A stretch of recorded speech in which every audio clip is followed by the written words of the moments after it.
Kwanza nitumie nafasi hii kuwashukuru sana vijana wa Dar es Salaam ambao nakiri kwa dhati ya moyo wangu kwamba wazo hili limetoka kwao.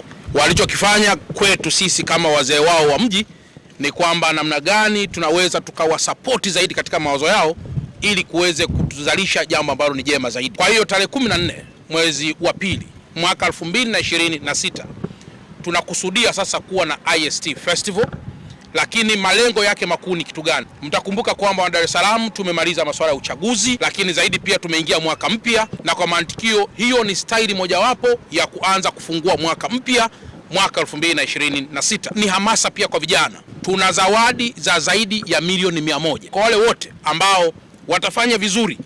Tumekushapanga pia na ofisi zetu kwa kusaidiana pia na vijana. Hatutaogopa wala tutasita kumuongezea mtu IST mpya kwa mazoezi au kwa kazi ambayo atakuwa ameifanya kwa siku hiyo. IST Festival itaambatana na matukio mengineyo. Kutakuwa kuna matukio hapa mbalimbali ya kujiachia, ya kufurahia, lakini zaidi pia tunazungumza na JKCI, hospitali kubwa ya moyo, ambao pia ni miongoni mwa watu ambao watafadhili pia jambo hili, ili kuwe pia na angalau session ya madaktari bingwa wanaoweza pia kushiriki kuchunguza afya za baadhi ya watu ambao watafika katika maeneo yetu. Na baada ya muda mfupi tutakuja kutangaza ruti, magari yataanzia wapi kuelekea wapi, itakuwa ni muda gani, na mwisho wa siku itakuwaje.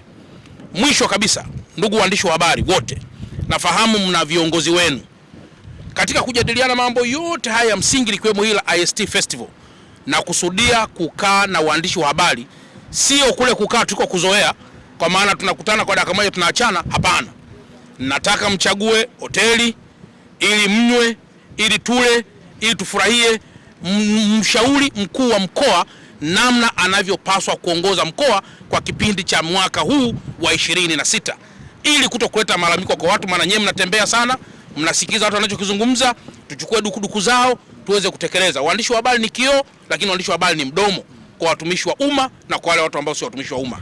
Karibuni tarehe 14 mwezi wa pili IST Festival ili tuweze kushiriki. Leta IST yako, piga jaramba lako.